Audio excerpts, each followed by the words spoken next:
Well, everybody, as soon as I got home today, obviously, I saw the breaking news that the Dallas Cowboys, yes, you heard that correctly, these Dallas Cowboys on my head have traded, Micah Parsons to the Green Bay Packers. I hate Jerry Jones so much. I hate the Packers so much. Week 4, Sunday Night Football. Packers, obviously, going into Dallas. Micah Parsons will face his former team on Sunday Night Football. It will be a showdown in the Big D, and it's going to be an absolute banger of a game on Sunday Night Football, so get your popcorn ready for that. Micah Parsons, obviously getting a huge contract, getting him the highest paid non-quarterback in the NFL at $188 million, I believe now, as over 4 years for the Green Bay Packers. And they also traded Kenny Clark along with 2 first-round picks for the Dallas Cowboys. God, I just hate Jerry Jones so much. The city of Dallas, man, is stupid. First you trade Luka, now you trade Micah. I don't know what it is with Dallas and trading their big superstars, but I have a feeling that Cooper Flagg, once his rookie contract's up, it's going to be like the same way. So we'll see how that plays out. Just wanted to get that reaction out to you guys. Obviously, in today's video, we are going to be predicting, of course, the Alabama high school football week number 2 games last week. Not sure what my record was. We will go back and look at that and update that in week 3. However, quick video for you guys today. So hit that sub button, leave a comment down below. That will get you subscribed so you don't miss out on any of the latest videos. Tomorrow, we will play our Road to Glory and play our Dynasty and talk a little bit of Auburn football before the season gets underway tomorrow night. So hit that sub button, leave a comment down below so you don't miss out on any of the latest videos. No high school football game this week that I will be attending due to Auburn playing on Friday night. I will be at home watching the Auburn Tigers play. I've actually got college football going on right now because there is a game on ESPN at this current point in time recording this video. So, again, by the time this video comes out, there will be lots of games going on in college football, but I wanted to get this video out for you guys anyway. Obviously, the big news, Micah Parsons being traded to the Green Bay Packers. I hate Jerry Jones so much, and without further ado, let's go ahead and hop into the video. You guys know how this works. Along the Gulf Coast, there's about 20 games or so going on every Friday night. We predict the ones that we think are going to be the best matchups, and we're just going to predict all of them in Mobile and Baldwin County here. So, Robertsdale going into Alberta. Give me Robertsdale, man. They looked really solid in their opening game against Foley. In their opening game. Now, they were a little slow to start off, but I got Robertsdale. I think their offense is a little bit better than last year's offense, and I think they will get the dub at Alberta there. We got TR Miller going into Strong. I guess I'm going to go Strong here just because their name sounds pretty cool. I don't know too much about them. I don't know too much about TR Miller other than the fact that they are in Mobile. I drive by that school pretty much on a daily every time I go that way. I'm going to go with Strong, though. I know TR Miller's been a little bit slow to start off, and I may have those two flip-flop with Robertsdale and TR Miller, but who knows? Give me Strong as they are playing at home, and home field advantage is a real thing in high school football. Marengo at St. Luke's. Give me St. Luke. St. Luke started out 1-0 last week. They played really solid on the offensive side of the ball. I think they do the same and start out 2-0 against, of course, Marengo.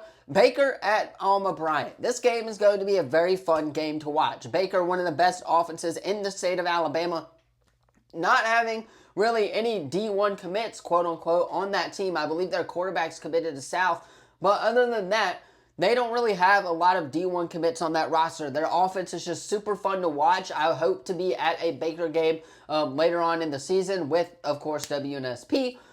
But they're going into Bryant. Bryant's defense has been one of the most challenging defenses these past couple of years. It showed in their opening game.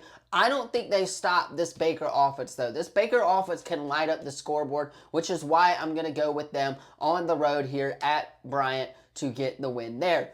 Jackson at Demopolis. This is going to be a fun one. Jackson fell to Saraland, actually, last weekend. The North Carolina commit, Juice Gordon, obviously.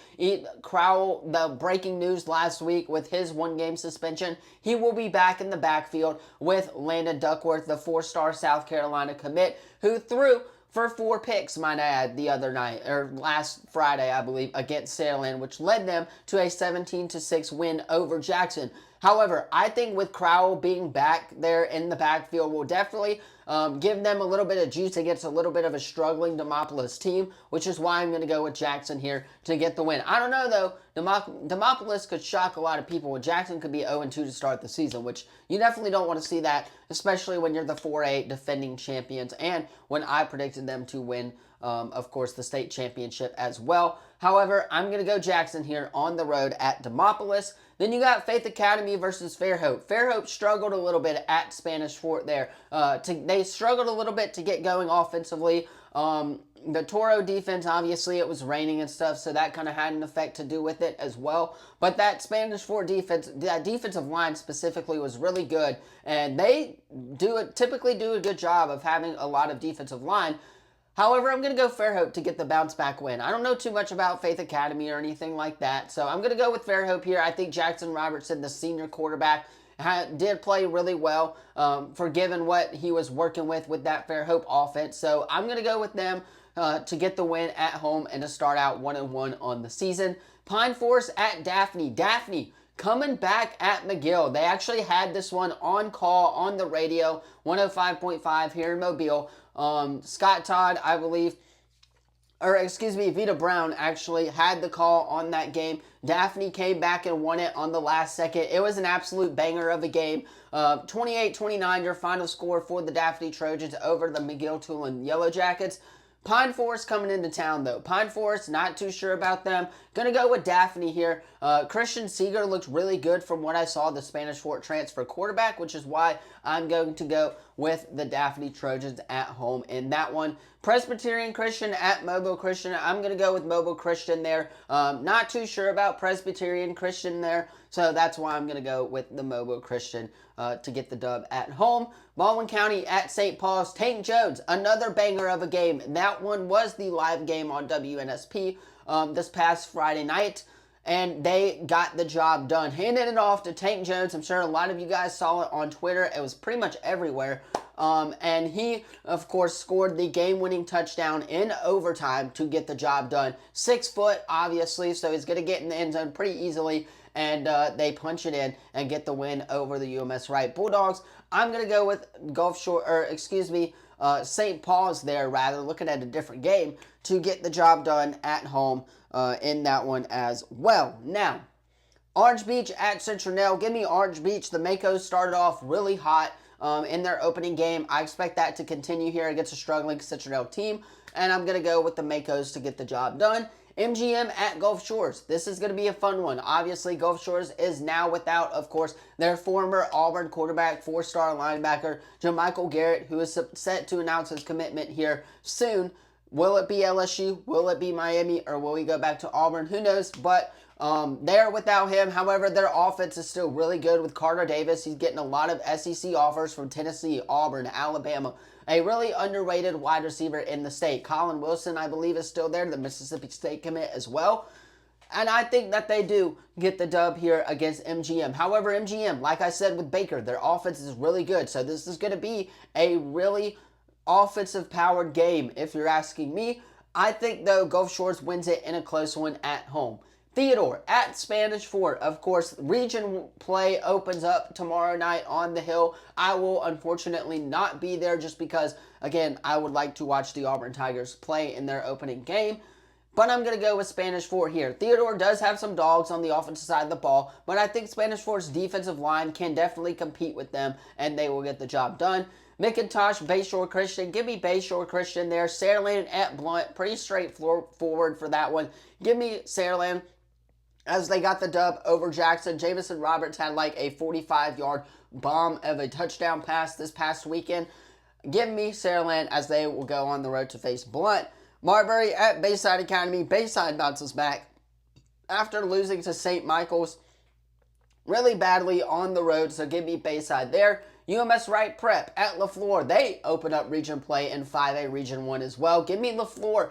UMS struggled a little bit against St. Paul's. I expect that trend to continue, especially with an inexperienced quarterback. So give me LaFleur as they will get the job done. Wayne County at Williamson. Williamson having one of the best defensive linemen in the country, committed to Auburn right now. Expected to announce his commitment, though, to Tennessee, Auburn, and I believe Arkansas, if I'm not mistaken. Give me Williamson here at home. St. Michael going into John Carroll. St. Michael gets the dub. Their offense played really well. I watched Gunner play. He looked really good. 5 touchdown passes in that game. Obviously, Noah Moss having a couple of touchdown rushes as well. Brody Jones having a pick on the defense. Their defense is really solid as well. So give me St. Michael on the road at John Carroll. Cottage Hill Christian at Satsuma. Battle of 1-0 teams right now. Obviously, Shadarius Tootle, the Georgia Bulldog commit, going into Satsuma. Give me Cottage Hill Christian in that one. And then to finish it off, we got Foley going into BC Reign, and I will take Foley on that matchup. However, you guys let me know your thoughts on all of this in the comments down below. Don't forget to like, subscribe, turn that bell on, as we do our best to post on this channel every single day. Let me know what you thought of the Micah Parsons trade in the comments down below. Like I said, tomorrow we will talk Auburn football, and we'll also have our Road to Glory and Dynasty videos for you guys as well. So hit that sub button, leave a comment down below. Thank you all so much for watching this video. I hate Jerry Jones 3000, and I will see you in the next video.